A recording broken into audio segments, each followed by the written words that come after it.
नमस्कार दोस्तों। बेंगलोर का एक ऐसा इंजीनियर जो अपने होद्दा एवं अपना प्रोफेशनल के कारण एक अच्छा खासा एक जॉब कर रहा था बेंगलोर के अंदर, अतुल सुभाष। लेकिन 3-4 दिन से हम उसको सोशल मीडिया में लगातार देख रहे हैं और उसकी जो सुसाइड नोट थी 24 पन्ने की, वो भी हमने सबने देखी। और 90 मिनट का एक वीडियो जो यूट्यूब और इंस्टाग्राम और फेसबुक में सभी लोगों ने चलाया, देखा और महसूस किया।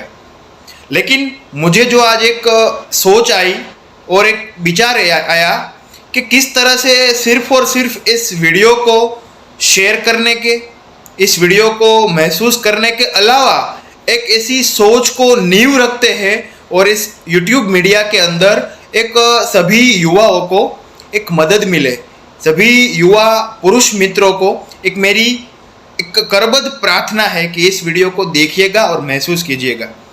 चलो बात करते हैं मुद्दे की।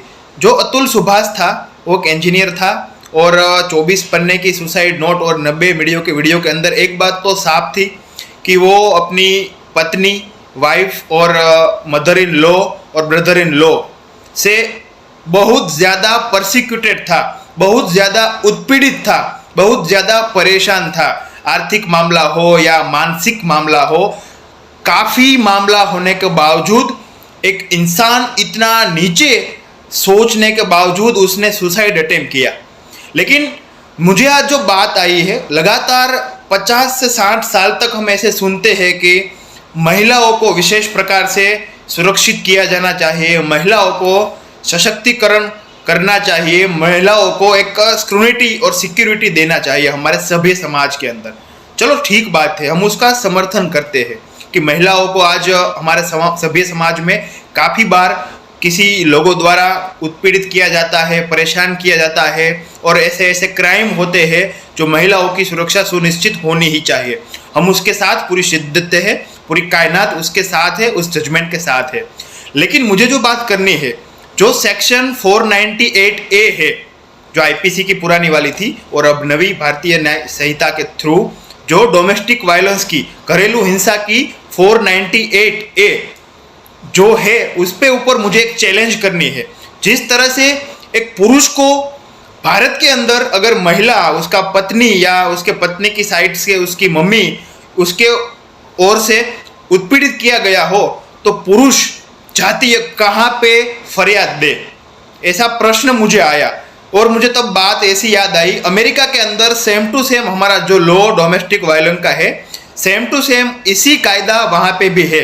लेकिन वहाँ पे जो कायदा है ना, वो जेंडर निरपेक्ष है, जेंडर इक्वालिटी है। अगर मानिए, इसकी सोफिस्टिक भाषा में बात करूं, अगर मैं आज पुरुष अमेरिका में हूं और मुझे मेरी फरियाद देनी है कि मेरी वाइफ, मेरी पत्नी या पत्नी की मम्मी जी या सास मुझे दिक्कतें पैदा कर रही है, मेरा आर्थिक मामले में बीच में आ रही है, मेरे और मेरे वाइफ के पर्सनल मामलों में बीच में टांग अड़ा रही है और हमारे रिश्ता पति पत्नी का कैसे टूटे, वैसा प्रयास किया जा रहा है, तो मैं सीधे तौर पर फरियाद दे सकता हूँ 498A के थ्रू। जो जिस तरह भारत में है वैसा ही लॉ वहाँ पे भी है और वहाँ पे एक आर्टिकल 498 नहीं है लेकिन डोमेस्टिक वायलेंस करके है, तो वहाँ पे भी मैं फरियाद दे सकता हूँ और वहाँ की पुलिस मुझे सुरक्षित करेगी और कार्यवाही करेगी कि इसकी पत्नी एक्चुअल में इसको परसिक्यूटेड कर रही है कि नहीं। लेकिन भारत के अंदर क्या है, भारत के अंदर पिछले सदन में, संसद की सभा के अंदर एक स्पष्ट रूप से माना है कि बलात्कार एवं यौन उत्पीड़न सिर्फ और सिर्फ महिलाओं के साथ ही होगा और महिलाओं के साथ वाले मामले ही आगे कार्यवाही होगा, पुरुष के ऊपर यौन उत्पीड़न नहीं होगा, ऐसा भारत के लॉ एंड ऑर्डर में लिखा गया है। मैं इस मामले का घोर आलोचना करता हूं। अगर महिला भी एक जातीय नस्ल है तो पुरुष भी जातीय नस्ल है, तो पुरुष की सुरक्षा कौन करेगा, इसका जिम्मा किसका है? अगर पुलिस ही कल जाकर मुकर गई कि तुम तो पुरुष ठहरे, तुम्हारे ऊपर कौन यौन उत्पीड़न करेगा, तो हम जाए तो जाए कहाँ? तो मेरी हाथ जोड़कर विनती है सभी युवाओं को, मैं आज एक यूट्यूब मीडिया के माध्यम से आप सबको एक अवेयरनेस करना चाहता हूँ कि ये जो 498A वाला मामला है, ये सिर्फ और सिर्फ जेंडर एक साइड का बायसनेस करता हुआ भारत के अंदर है। अगर महिला जाके फरियाद दे कि मेरा होने वाला पति या पति की मम्मी सास मुझे परसिक्यूटेड या उत्पीड़ित कर रही है तो मेरा मामला लिखा जाएगा। अगर मैं पुरुष ठहरा तो मैं किसको बोलूं? सिर्फ और सिर्फ आत्महत्या करने के अलावा मेरे पास कोई रास्ता नहीं बचा। और उसके बाद में बेंगलोर का इंजीनियर अतुल सुभाष ने आत्महत्या की। इसके पीछे बहुत सारे रीजन है। हमने सबने देखा है कि कितने सालों से पुरुष प्रजाति महिलाओं को पैर की जूती समझते थे। चलो माना कि वो सब नहीं होना चाहिए, महिलाओं को कि समान अवसर मिलना चाहिए, महिलाओं को भी समान अपॉर्चुनिटी डायरेक्ट फील्ड में मिलनी चाहिए।